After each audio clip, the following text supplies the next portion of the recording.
नमस्कार। आज हम परत दर परत एक ऐसी कहानी को खोलेंगे जो देवघाट के किनारों पर आज भी, जानते हैं, फुसफुसाकर सुनाई जाती है।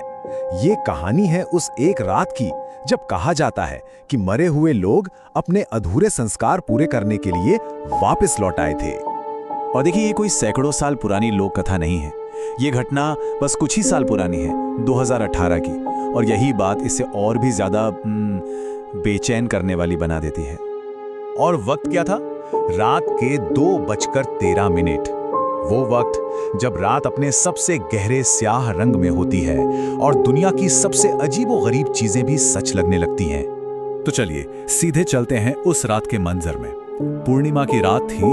रमाकांत नाम का एक वॉलंटियर देवघाट के श्मशान घाट पर अपनी रात की ड्यूटी पर था। सब कुछ एकदम शांत था, मतलब हद से ज्यादा शांत।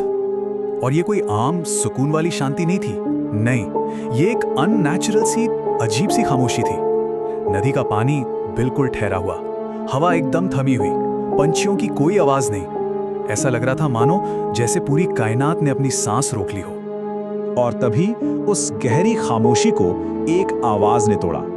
छप छप, धीमी लेकिन बिल्कुल साफ, जैसे कोई धीरे धीरे पानी से बाहर निकल रहा हो। जाहिर है रमाकांत के कान एकदम खड़े हो गए। और फिर जो उसने देखा वो वाकई हैरान करने वाला था। पानी की सतह से, अंधेरे में से एक आकृति, एक सिलुएट उभरा। पूर्णिमा की चांदनी में जब वो साफ हुआ तो पता चला कि नदी के किनारे एक साधु खड़ा है। पहली नजर में वो एक आम बूढ़े साधु की तरह ही लग रहा था। सफेद कपड़े पहने हुए, सिर नीचे की तरफ झुका हुआ था और बाल ऐसे भीगे थे जैसे बस अभी अभी नदी में डुबकी लगाकर बाहर निकला हो। रमाकांत ने थोड़ी हिम्मत जुटाई और आवाज दी। उसकी आवाज उस खामोशी में जैसे गूंज उठी। उसने पूछा, बाबा, इतनी रात को यहाँ क्या कर रहे हैं? बस यही वो एक सवाल था जिसने आने वाले खौफ का दरवाजा खोल दिया। क्योंकि अब जो होने वाला था उसने रमाकांत की दुनिया को हमेशा हमेशा के लिए बदलने वाला था।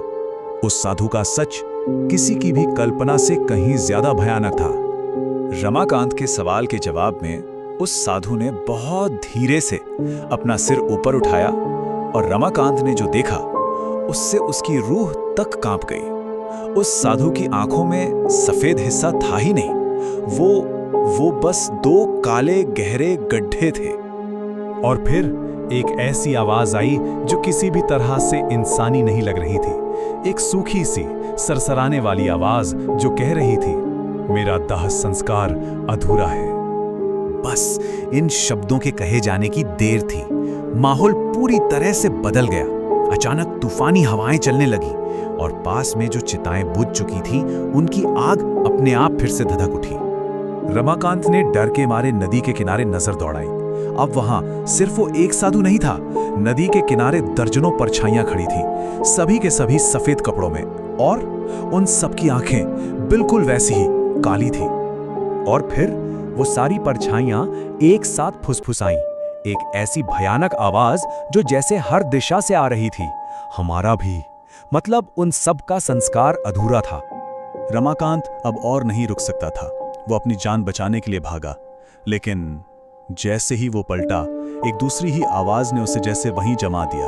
एक आवाज जिसने उसका नाम पुकारा था, रमाकांत। ये आवाज उन परछाइयों की नहीं थी, नहीं, ये आवाज जानी पहचानी थी। ये उसके अपने पिता की आवाज थी, जिनका अंतिम संस्कार सालों पहले इसी देवघाट पर हुआ था। शायद ये उस रात का सबसे खौफनाक पल था। उस खौफनाक रात के बाद आखिरकार सुबह हुई, और सुबह का जो मंजर था वो उस रात की कहानी को सच साबित कर रहा था। गांव के लोगों को रमाकांत नदी के किनारे बेहोशी की हालत में मिला। वो कुछ भी बोल नहीं पा रहा था, बस उसकी आंखें डर से फटी की फटी रह गई थी। पर सबसे हैरान करने वाली बात तो कुछ और थी। वो थे उसके शरीर पर मिले निशान। उसके जिस्म पर जगह जगह राख के निशान थे, ठीक वैसे जैसे किसी जलती हुई चिता से निकले हाथ ने उसे छुआ हो। ये इस बात का पक्का सबूत था कि जो कुछ भी हुआ था वो कोई सपना या वहम नहीं था। जब रमाकांत को पूरी तरह से होश आया तो उसके मुंह से बस एक ही लाइन निकली, एक ऐसी लाइन जो शायद देवघाट की पूरी सच्चाई बयां कर गई। उसने कहा, देवघाट में सिर्फ जिंदा लोग नहीं आते, मरे हुए भी मोक्ष के लिए लौटते हैं।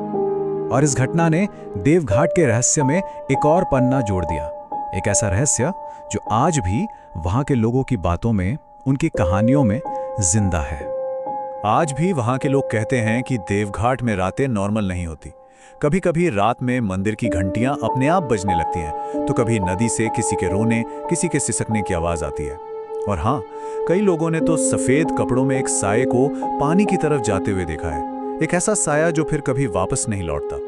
देवघाट के गेट पर आज भी एक लाइन लिखी हुई है जो शायद इस पूरी कहानी का सार है। वो कहती है, यहाँ शरीर का अंत होता है पर आत्मा का सफर नहीं। तो शायद कुछ सफर वाकई में अधूरे रह जाते हैं और शायद कुछ आत्माएं आज भी देवघाट के उन्हीं किनारों पर अपने अंतिम संस्कार का इंतजार कर रही हैं।